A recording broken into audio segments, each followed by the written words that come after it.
working now, and I just hit record. If you look at the screen right in front of me, you are making a movie of this flight. You can wave hi to the camera. You'll be able to see this video at the end of the flight there in the lobby.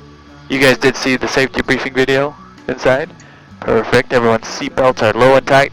Buckle in the center. Make sure that life jacket's on the top of the seatbelts and not underneath it. Looks great. We're going to go ahead and get out of here, and for takeoff, I got to turn off these passenger microphones, but once we are at our cruise altitude, I'll turn them right back on.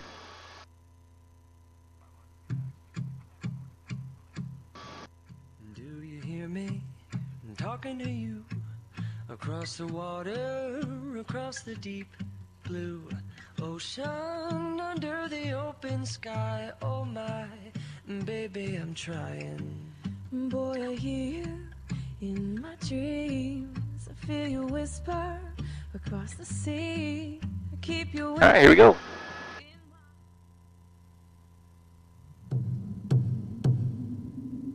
Well, the day when they said that the warriors would live forever, no, they have gone. You see the Nene crossing the runway there. Those are the Hawaiian geese. They are endangered. You can hear the spirits crying in the wind, lost without a trace at all.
Alright, we're crossing through our cruise altitude now, and those microphones are back on. Any questions, let me know. Captain Benson, does the cloud cover affect our route in any way today? Not today, doesn't seem to be. Free myself from worries so I can see. Off on our right hand side, this is the Honolulu Bay. You might have seen that if you visited Honolulu. Straight ahead, this is the Honolulu Valley. This is one of those spots on the island. There's no roads or trails to get into this valley. There's a power line road right here, but it only goes up to the mountainside to our left. Doesn't get you into the valley. The only way to really see this valley is from the air. That's how 70% of the whole island is. We're always trying to. And you may notice there's this stream here at the bottom of Honolulu Valley. This is the Honolulu Stream. This is the same one that goes into Honolulu Bay next to the pier. And it all starts in the back of the valley on top of the mountain over here, which is called Waialeale. This was the volcano that formed the island. It's also the second rainiest place on Earth. We average around 450 inches of rain per year on top of this mountain. Actually holds the world record for the most annual rainfall ever recorded, which is over 700 inches in 1 year. That's where all this water comes from. And it's one of the reasons why we're nicknamed the Garden Isle here on Kauai. That's all the water we get.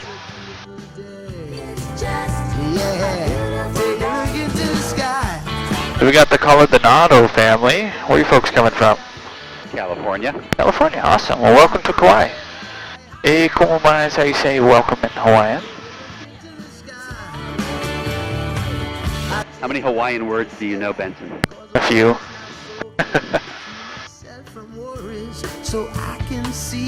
I don't have a number. How, what AGL are we at right now, do you think?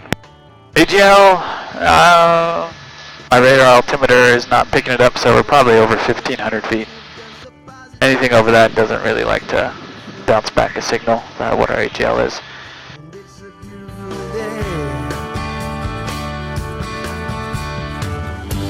We're always trying to satisfy these wants and needs. Take you some time for that inner peace. When our eyes are open, we see things differently. Yeah, it's just popping up. It was 1460 AGL. There's so much blue All right. hiding the reality. It's just a beautiful day. Yeah. So the tallest point of the mountain is the volcano. It's up into the clouds, 5,243 feet tall, almost a mile above the water. And since it is the second rainiest place on Earth, it's usually covered in clouds like this. There's a big swamp up there called the Alakai Swamp, soaks up all the rainwater, and it kind of distributes it throughout all the valleys in the on the islands. And all the main ones go right to the center here to Waialeale. It's just a beautiful day. Well, up on our right, we got some waterfalls right next to each other called Twin Falls. It's just a beautiful day. Ain't no one can take that away. It's just a beautiful day. Don't you feel no way? It's just a beautiful day. No one can take that away. It's just a beautiful day. Don't you feel no way? It's just a beautiful day.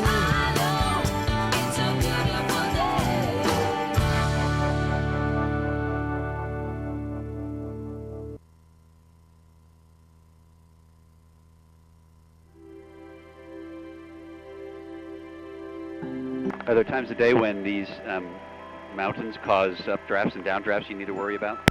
Nothing really to worry about, but yeah, it's basically all day long. If there's wind, then there'll be a lot of updrafts and downdrafts in these mountainous areas, and you'll feel them. Anytime there's wind, anytime across these ridge lines, we will get some bumps. I'm only showing about 8 knots of wind, so it won't be that drastic.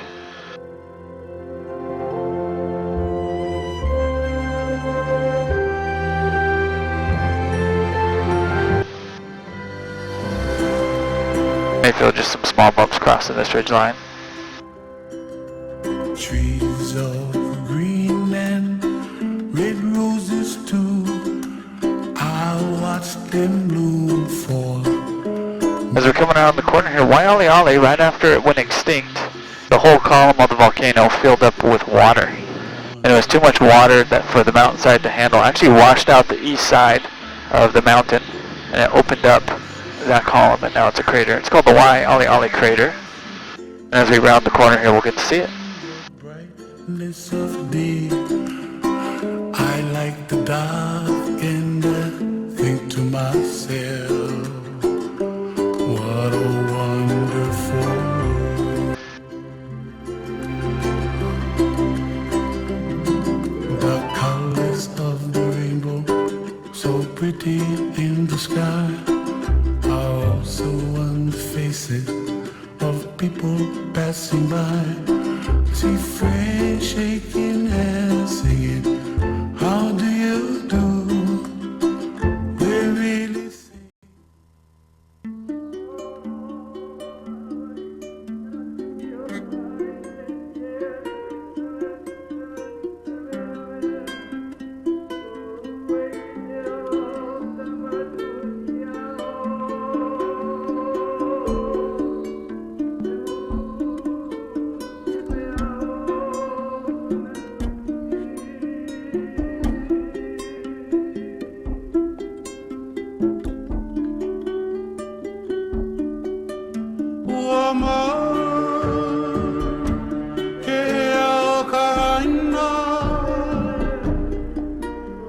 Is this what they call a box canyon or something else?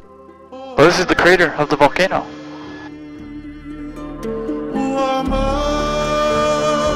So we're in the part that washed out. Yep, this whole wall to our left here.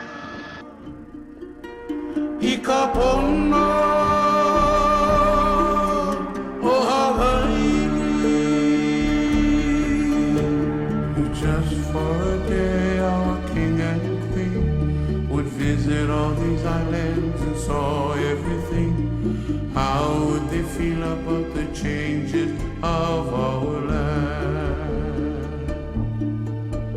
Could you just imagine if they were around and saw highways on the sacred grounds? How would they feel about this modern city life? Now you guys can say you've flown inside of a volcano. Tears would come from each other's eyes as they You can leave the part out that it's extinct, make it sound cooler. that our people are in great But as we're heading out of the crater, you're going to notice all these big trees with the flat tops.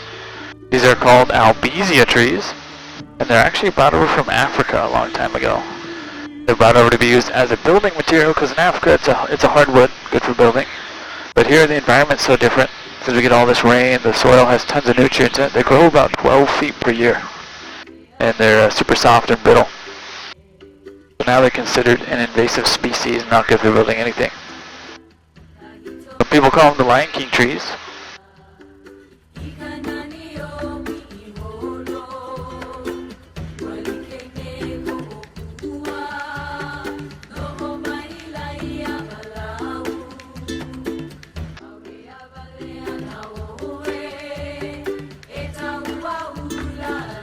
So off our right hand side, this is the Kahili mountain range that we'll be flying along. Over there, off our 11 o'clock, that's the Ha'opu mountain range. In between the two, you can see straight through the south shore of the island, which is a Poipu area if you ever visited that side of the island. If you guys do go over there, I recommend sunset time. You get to watch the sunset. Also, that's where the sea turtles like to sleep, that Poipu beach. They'll climb on the beach there, and someone ropes them off every day. In between the two mountain ranges, you'll notice there's lots of trees that are all grown in orchards. That used to be a big sugarcane plantation, but it became too expensive to grow and export sugarcane out of the island, so what they're growing now is actually eucalyptus trees. And what the island does with the eucalyptus trees, they actually burn it at a biomass power plant. It creates about 10% of the island's energy. And you notice there's the power plant right up here to our left, those tan buildings with the green covers next to it. Can they fit albizia trees into there? They do. They try to take as many albizia trees into the biomass power plant, but the problem is most of them are out here where there's no roads to get to them. The problem with the albizias is when every time we get tons of rain, a big rainstorm, we'll get flash floods, and those albizia trees will fall over and run down the flash floods. Basically act like wrecking balls. But anytime they can get their hands on albizia, they'll burn it. Try to keep them down. They grow the eucalyptus trees because they can grow a very dense population of it in a small area, and they grow fast.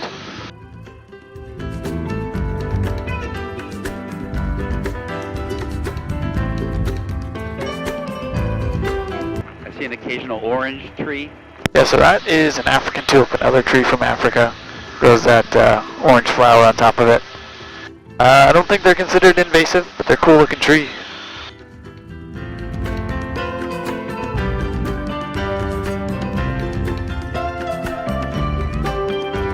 So is this the caldera, this mountain range on the left, is that the caldera of another volcano, or? Yeah, that's the Kilohana crater. There's a little caldera from another volcano. I'm not sure the story behind it, but it was definitely not the main one. The main one was Waialeale, that was the Kilohana.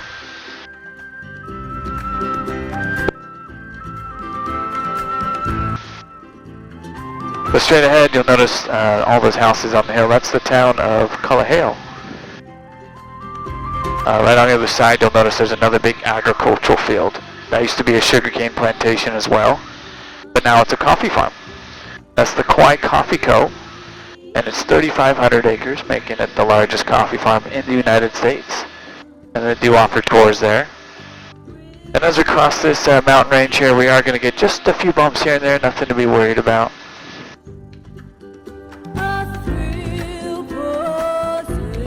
Straight ahead there's a small reservoir. This is used to irrigate the coffee farm. Catches the rainwater off the Kahili mountain range, and then there's a canal system taking it to the farm. Can we make out the coffee bean farm from here? Yeah, right off our left. See all that green fields to our left? It just looks like a field. Yep. So you can't make out the beams itself.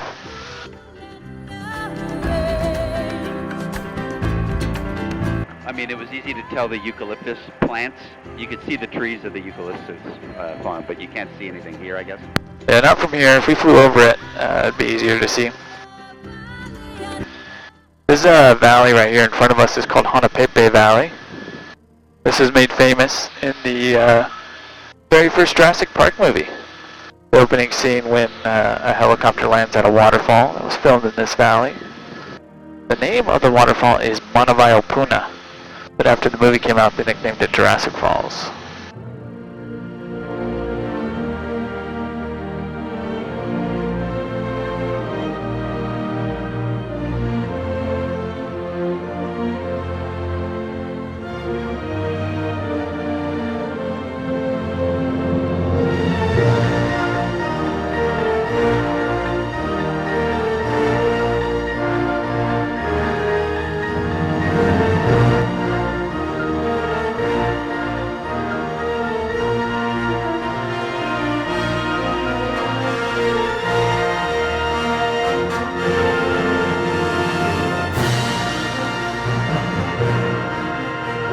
We'll get a good view for CC and Gavin up front at first.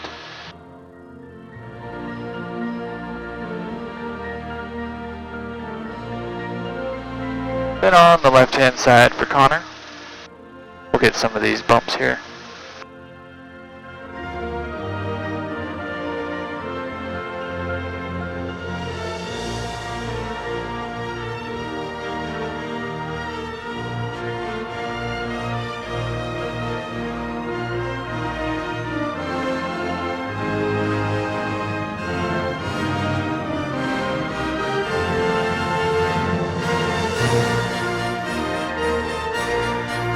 And on the right hand side for Greg and Maya.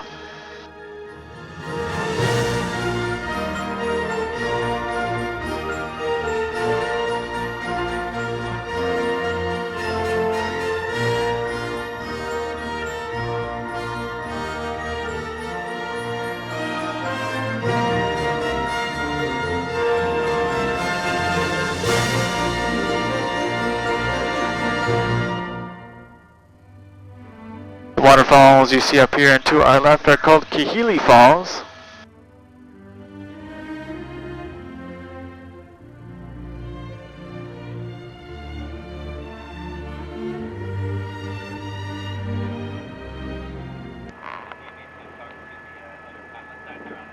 You gotta hold it up to your mouth.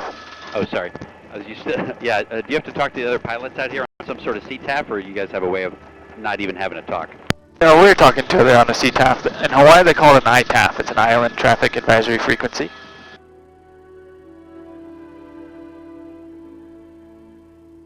And we're all doing similar stuff and we're all talking to each other.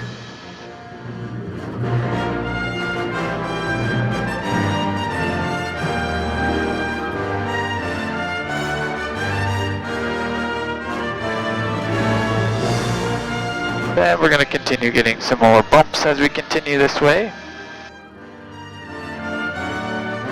What's this ridge all about?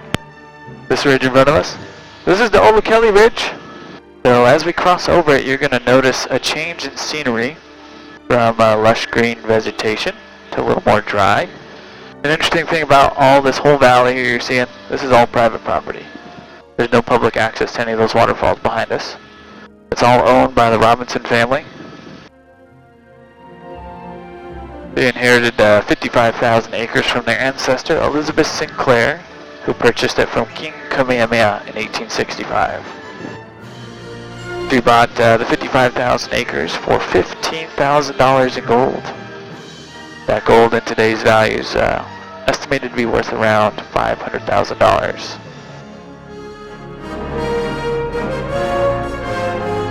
$10 an acre then? Yeah, somewhere around there. Pretty good deal. Did the king assume that this land is worthless? And maybe it is.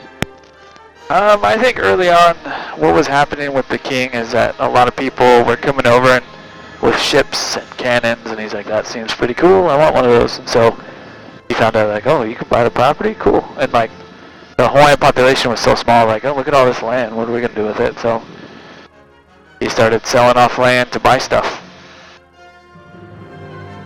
And here, this is Olokeli Canyon, still part of the Robinson property.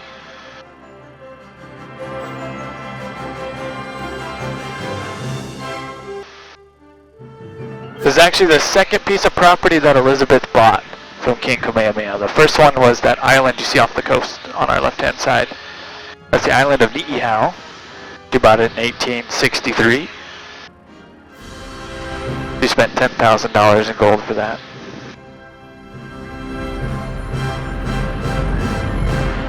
How'd she get all the gold?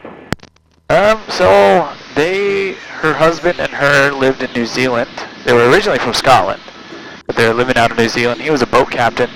I think they did some gold mining and stuff in New Zealand.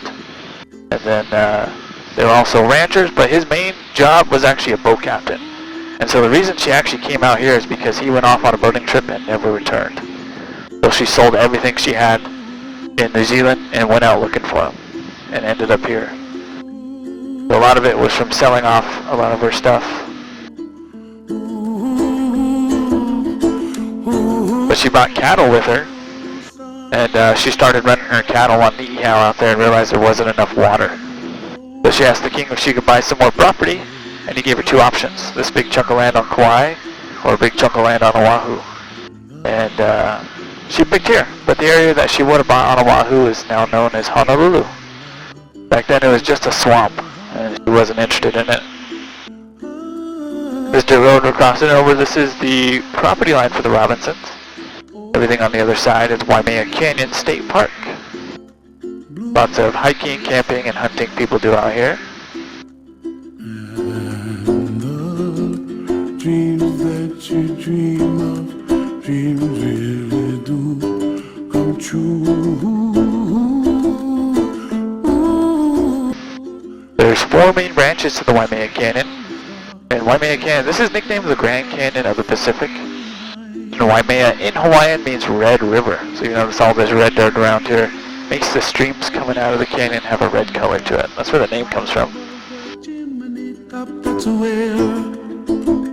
This first branch here is called Wailai. It's a very narrow and deep canyon.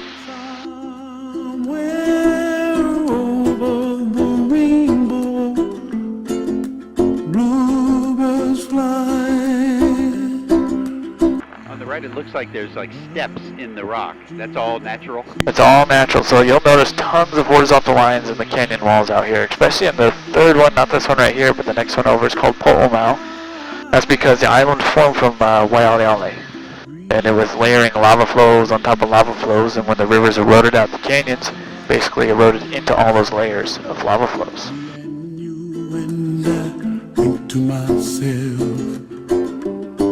This branch right here is called Kauai, and off our left there's a road on that ridge line that takes you to a lookout over the canyon. That road will continue on to some more lookouts and some hikes. Clouds of white and the brightness of day. I like the dark and I think to myself, what a wonderful world. The colors of the rainbow, so pretty in the sky. The last branch straight ahead, this one is called Waipo'o, which in Hawaiian means river mouth. Here in the back on the right hand side we got another waterfall called Waipo'o Falls.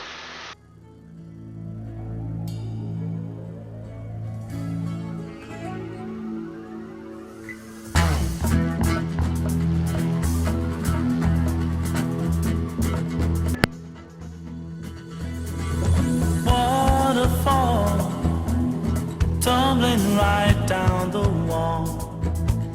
There's a hike that goes to this top of this waterfall called Waipo'o Falls. 2.7 miles round trip.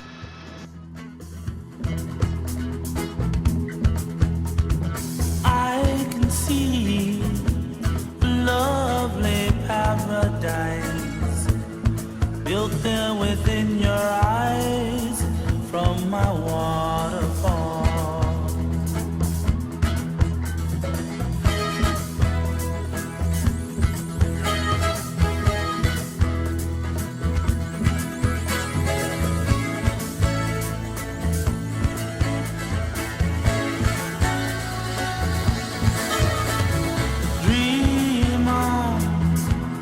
Dream of your fantasy, a place that Gavin, you have a microphone. You can talk to Connor over the intercom with the microphone. I could, but then I'd have to talk through this, and then everyone can hear me. It's supposed to be super secretive. Oh. I thought your sign language was pretty good. spread your wings and fly away. There's another good view of Niihau off our right hand side. From my wall. There's less than 100 people that live out there. They're descendants of the natives that were living there when Elizabeth Sinclair purchased it. And they're full-blood Hawaiian, and they speak Hawaiian out there. And they have an agreement with the Robinsons that they're allowed to live out there, even though they don't own any of the property. But in that agreement, if they move off the island, they're not allowed back. An interesting thing about Niihau, in World War II, one of the Japanese Zeros actually crash-landed on the island after bombing Pearl Harbor. And the wreckage of the plane stayed there until the early 90s, just sitting out there and corroding. And it's finally recovered. Now it's in a museum in Oahu, or what's left of it. There's not much of it. Here on our left-hand side, along the shoreline, this is the Barking Sands Naval Base. It's the only military base we have on the island. And they specialize in missile technologies. What you're seeing straight ahead is actually a missile tracking station. Anytime they shoot off a new missile, this is where they track it from. Every once in a while you'll see a Navy vessel off the coast here. And what they do with it, they have drone submarines that they'll send out. They'll practice hunting them down. And also they'll shoot off a missile and the boat will shoot it down. Basically a big practice area for them. And what you're seeing on our left-hand side, that long sandy beach, that's called Pulihale. That's the end of the road on the west side of the island. The road system here on Kauai does not go all the way around the island, and that's just because of the Nepali coastline, which is the northwest side of the island. It's just a long stretch of sheer cliffs, upwards to 4,000 feet tall. It'll be too difficult to build a road system on, or too much money.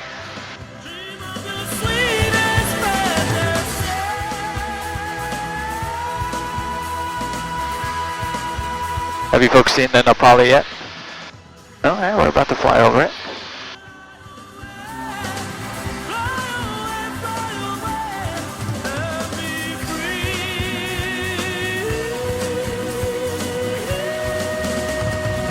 And we'll continue just getting a few more bumps until we get there.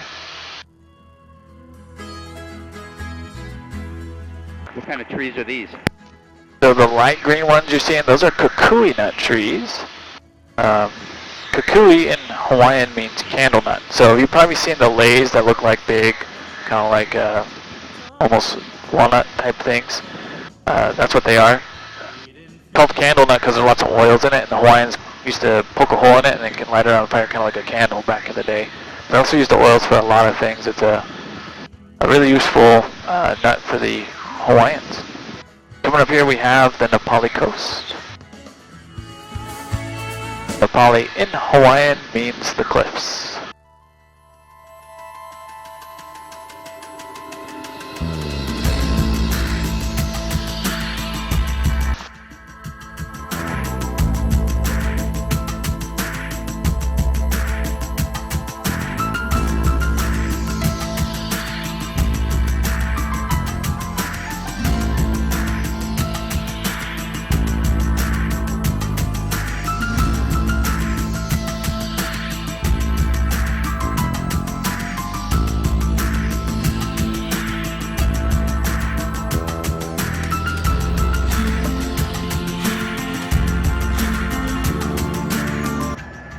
Out there? What was that, sorry? Any goats out out there? Yes, there are goats out in this area. I've seen them on these cliff sides somehow holding on.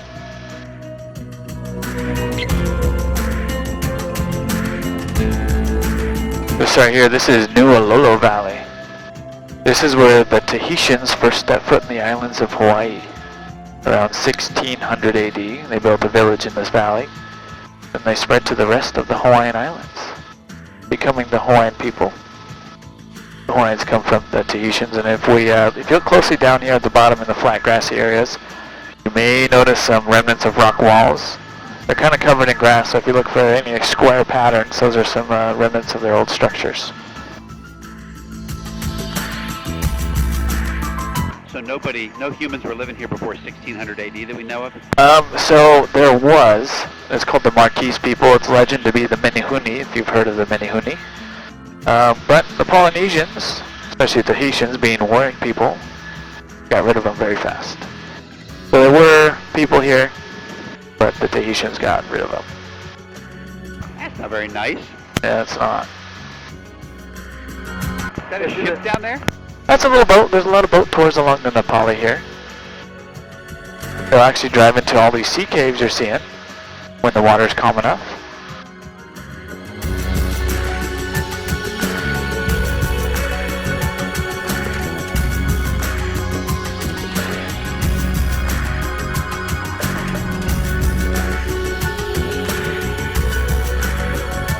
This valley right here in front of us is called Honopu. This is very sacred to the ancient Hawaiians. This is where they buried their ali'i, which means kings or chiefs. So this is a royal burial ground and has the oldest known human remains in all of Hawaii. You're not allowed to walk around down here on the bottom.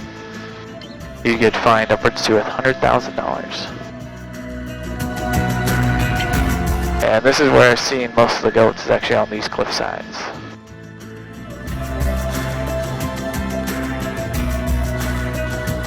And what I've been told is that they would take the bones of the king, someone would climb down from the top, stash the bones in the cliff sides, and then that person would jump, so that no one knows the final resting place of the king.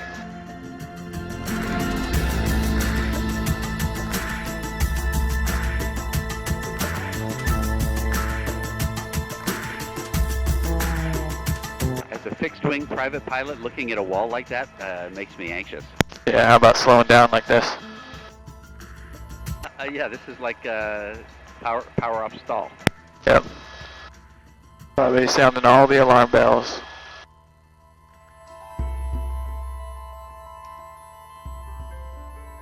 If anybody sees a goat, please take a picture of it for your mother.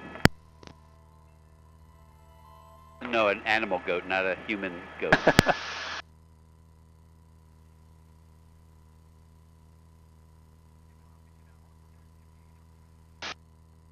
This cliff face directly to our right here, this is nicknamed cathedrals. The way the wind and the rain shaped it made it look like they're spires. And if you see in the movie Avatar, the floating islands in that movie were inspired here from the Nepali coast.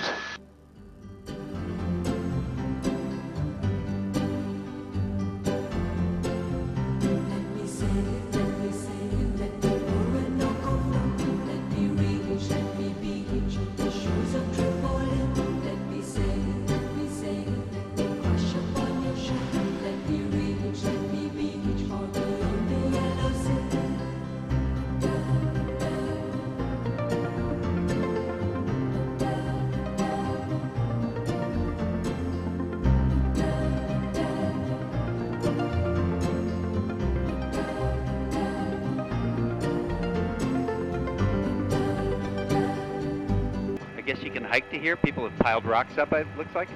Yeah, so down below us, the beach, that's called the Kalalau Beach. That's the end of an 11-mile trail from the north side of the island. It goes along the Nepali coast here. This is the Kalalau Valley to the right. There is a lookout at the top that you can drive to.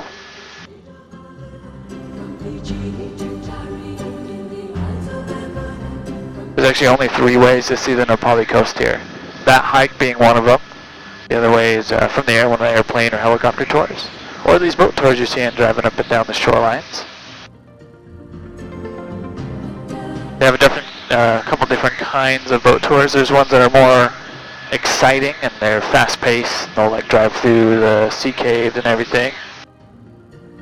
Then there's ones that are more cataracts and just kind of cruise around, and then you can stop and snorkel at some of these spots. But there is a portion of that hike I was mentioning earlier coming up on our right-hand side. It's called the Crawling Point. It got its nickname because it's a narrow trail on a 400-foot cliff. Because most people decide to crawl on it.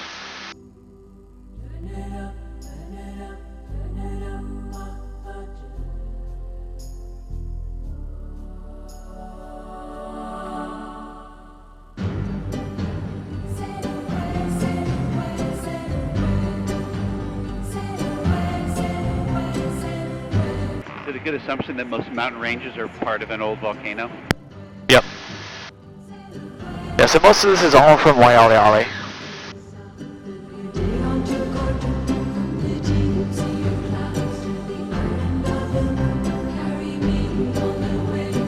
Up on our right hand side, this big indentation right here, there's 2 sea caves in that.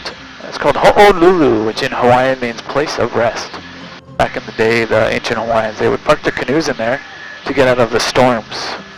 That's why I got its nickname, place of rest. And this beach coming up on our right hand side, this is called Hanakapi'ai Beach. This is the first 2 miles of the Kalalau Trail. A lot of people will just do this portion and go back, but if you continue 2 more miles into the back of the valley to our right, it'll take you to the base of a 400-foot waterfall called Hanakapi'ai Falls. 8 miles round trip. We'll get a view of it. We'll do a turn. We'll get to see the Nepali coast one last time. But straight ahead is Ke'e Beach. This is the end of the road on the north side of the island. This is where the trails start.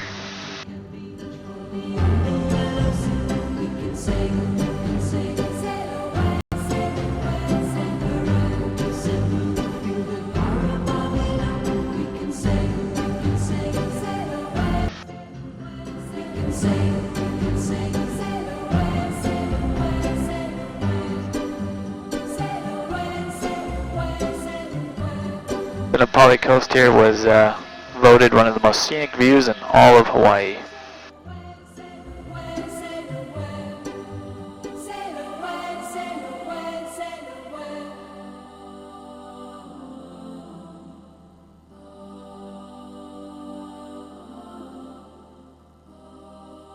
You can see Hanakapi'ai Falls in the back of the valley there in the shadows.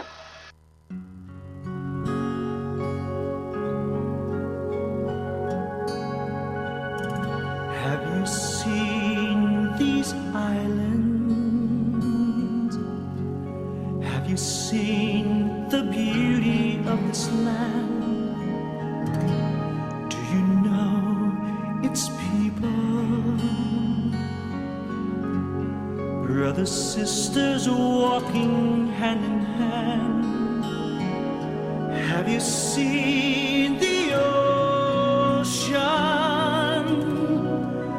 Miles and miles of crystal deep blue seas. Can you smell the flowers?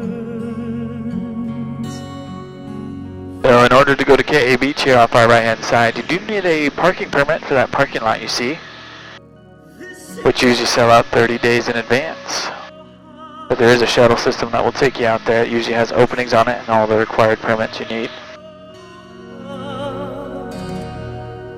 This is aloha, this land of Hawaii.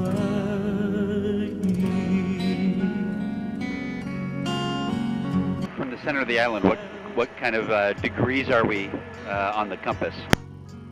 From the center of the island? Yeah, like are we in the south? We're in the southwest part now, or? So this is the north. We're wrapping around to the north side of the island. Straight ahead is Hanalei Bay right there. Right here to our right, this is called Tunnels. See this reef with the waves breaking around it? This is a really popular surf spot on the outside of the reef, and then along the shoreline, really popular for snorkeling. And if you've seen the movie Soul Surfer, it's about a professional surfer named Bethany Hamilton who loses her arm in a shark attack. It's a true story. Bethany lives here on the north side of the island, and right here at Tunnels is where she lost her arm. In the world can compare. Most people, after I say that, it's like, I don't want to snorkel there anymore. It's really good snorkeling though. And I've never seen a shark while I was in the water too.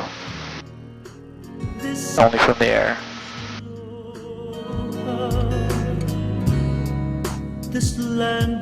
Straight ahead, Hanalei Bay is a pretty cool spot to hang out. On the left-hand side of the bay, there's that pier.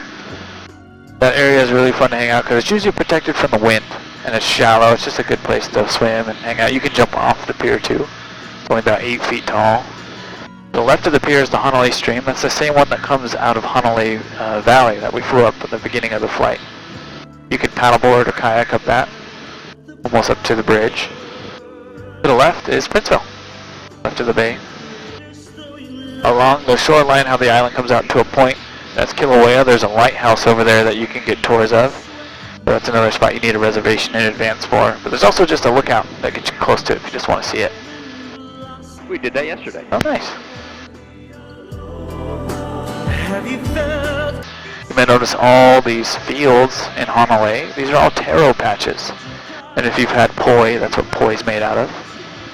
Taro. It's kind of like a potato. It's a starchy root that grows in these flooded fields. Has a purple color to it. They also make bread and chips out of it. There's actually a donut truck here in Hanalei town called the Holy Grail that makes a taro donut.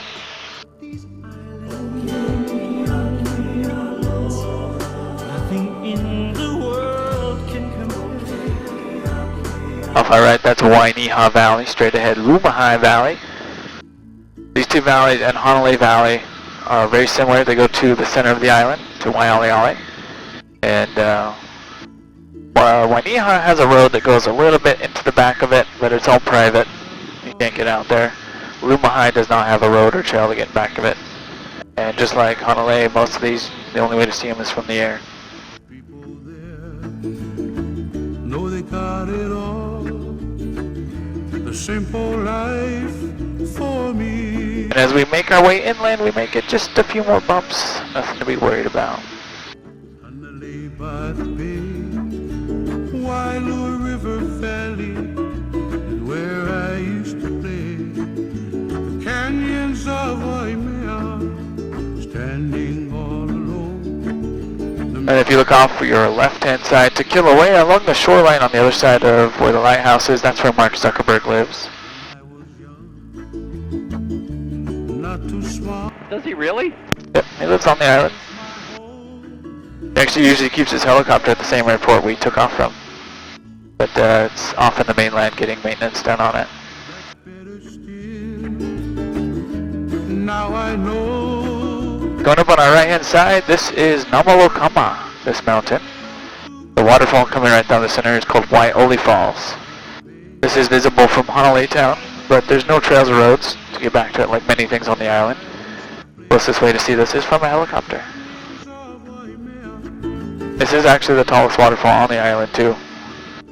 Magic of the garden. Whenever we get heavy rains, there'll be more waterfalls here. So if it ends up raining really hard while you're here, and you're here on the North Shore, take a look up here from Hanalei town.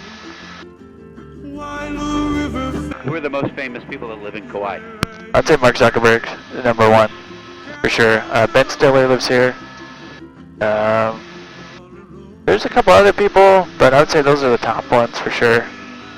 It's calling me back home. It's calling me back home.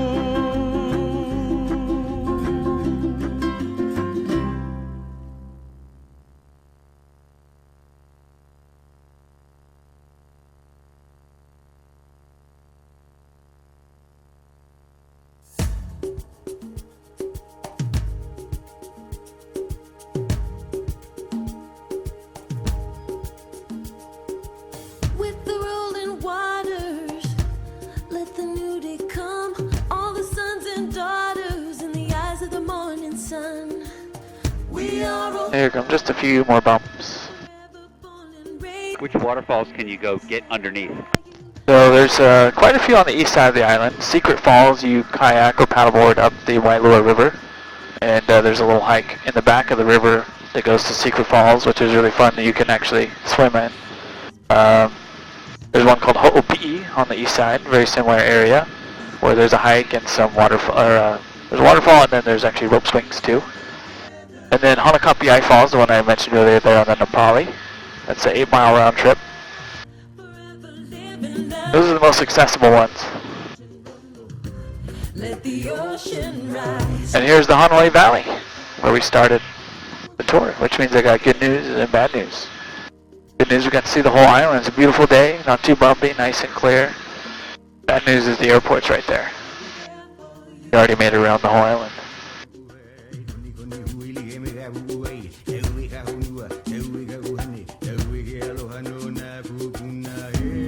Now as I contemplate this golden shore, so many riches here, who could ask for more? The spirit of the people, the love of family, these things that I believe Ben Stiller lives up here in one of these houses that comes up into the center of the island. let the ocean rise. Can this power line road be walked on? Yeah. Yeah, it's, you can also mountain bike it. And I'm not sure if they allow like motorized vehicles or not on it. But yeah, you can walk it. I've seen people walking it before. Na, na, na. There for you. I'll be there. I'll be there for How long's the runway at Princeville? I'll let you know here in a second. I'll have to look it up on my GPS. Not very big. That looks like a stealth bomber on the right. Check out that house. It does kind of look like that. I will be there for you. I will be there for you. We are Ohana.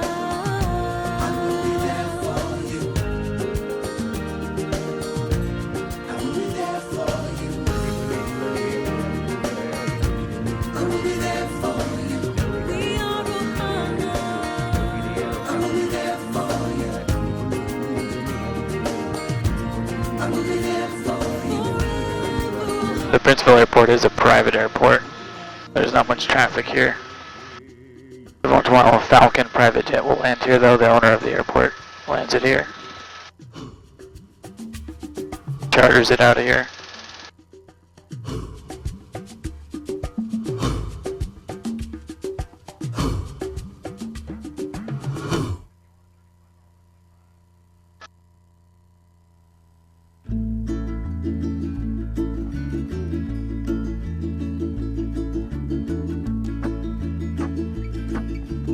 There's the Kilauea Lighthouse straight ahead. There's a place I recall, not too big, facts kind of small. The people there know they got it all. The simple life for me. Helio to Kauai, Hanalei by the bay, Wailua River Valley is where I used to play. The canyons of Waimea, standing all alone. The magic Alright, we're back on the ground. What did you guys think? calling me back. Pretty sweet. I did alright for my first time. Not Woohoo!